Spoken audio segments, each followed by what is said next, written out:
Hey there, and welcome. So when you hear the word Buddhism, what's the first thing that pops into your head?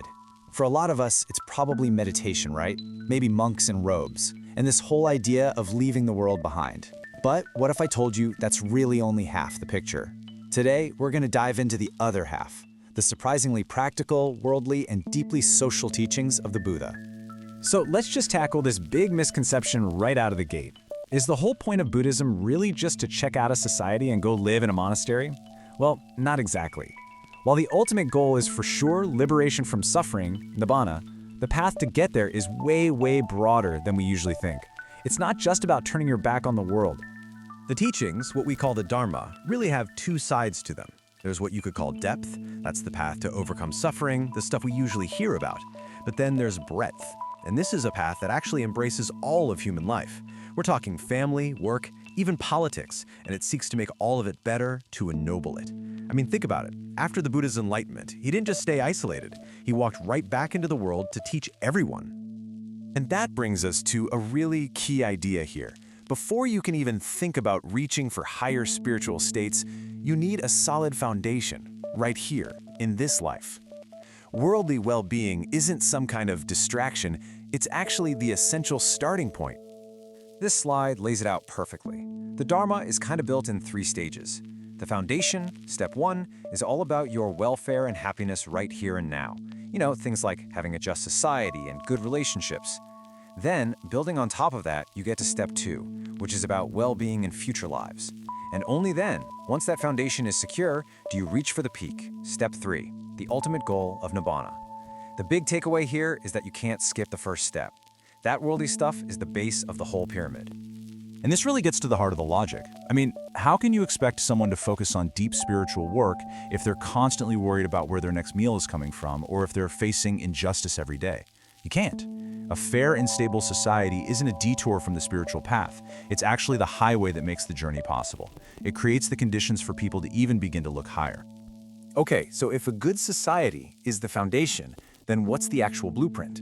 Well, the Buddha laid out a core ethical framework that really underpins this whole social philosophy. And it all starts with the second noble truth, which tells us that suffering comes from craving. But here's the twist. This isn't just a personal problem. The Buddha taught that this exact same root cause, this craving, this greed, this me-first desire, is what fuels misery on a social level too. It's what leads to everything from family arguments all the way up to full-blown wars. So if you want to fix society, you have to start right there.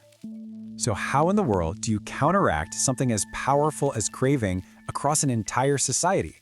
The teachings give us 4 incredible tools, 4 qualities to cultivate. Think of them as the pillars that hold up a truly healthy and compassionate community. The very first pillar is metta, or loving kindness. And this isn't just a passive, warm and fuzzy feeling. It's the active wish for other people to be happy and well. It's a fundamental sense of goodwill that you try to extend to literally everyone, no exceptions. Now, that goodwill naturally leads to the second pillar, karuna, or compassion. This is what happens when metta meets suffering. It's that empathy that's so deep it just hits you, it makes your heart tremble. And crucially, it sparks that desire to actually do something about it, to help relieve that suffering. This is the real engine of social action. Pillar number 3, mudita, takes on one of the most toxic emotions out there, envy. Mudita is sympathetic joy. It's the practice of genuinely being happy for other people's success and good fortune. Just imagine for a second how that could completely transform a community, or even just your office. It's the ultimate antidote to jealousy. And finally, we have upekkha, or equanimity, which is kind of the pillar that balances all the others. This is the foundation of true justice and fairness. It's that ability to see all beings as equal, to stay balanced and impartial, and to make sure that our compassion is applied wisely, without prejudice or discrimination. Okay, so those are some incredibly beautiful principles, right? But how do they actually work in the real world? Let's take a look at how the Dharma gets applied to the messy, nitty-gritty parts of life, like economics, politics, and family. The Buddhist take on economics is surprisingly modern and practical. It all starts by recognizing that poverty is a major cause of crime and social chaos. Because of that, a government actually has a responsibility to help its citizens. maybe by providing loans for new businesses or creating jobs. Now, wealth itself isn't a bad thing, but it does come with a couple of big conditions. You have to earn it legally and without hurting anyone. And really importantly, if you have wealth, you have a moral duty of generosity called dana to help out those who are struggling. And when we turn to politics and war, the message is just crystal clear. As the Buddha put it, peace can never be established by conquest, which only breeds resentment. In other words, violence is a dead end.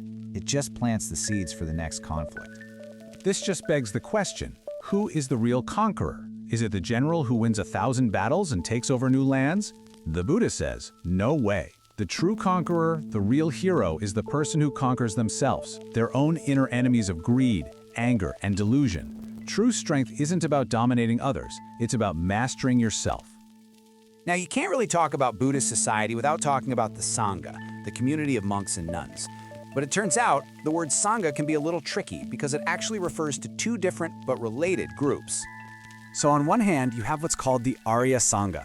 You can think of this as the ideal community. It's not a building or an organization, it's the global community of every single person, monk or layperson, who has reached a deep level of spiritual awakening. They're the living proof that the path actually works. Then on the other hand, you have the Sammuti Sangha. This is the institutional Sangha, the order of monks and nuns that we can actually see. Their job is to walk the path themselves and, just as importantly, to protect and pass down the teachings for the rest of the world. So you see, the monastic life isn't viewed as an escape from the world. It's reframed as a really profound form of service to the world, by keeping the flame of the Dharma alive and making sure it's accessible for everyone. And even within this life of service, there are basically two main career tracks. You have some monks who follow the career of books. They become scholars, they study the scriptures, and they teach, often in monasteries near cities. Then you have others who follow the career of practice. They focus on intensive meditation, often in quiet forest hermitages, to cultivate deep insight. Both of these paths are seen as absolutely essential for the tradition to flourish. But there is a truly tragic piece to this history. As you can see here, way back in the early days, the Buddha did something incredible for his time. He established an order of fully ordained nuns, the Bhikkhuni Sangha. It was a huge step for women, and for hundreds of years, this order thrived.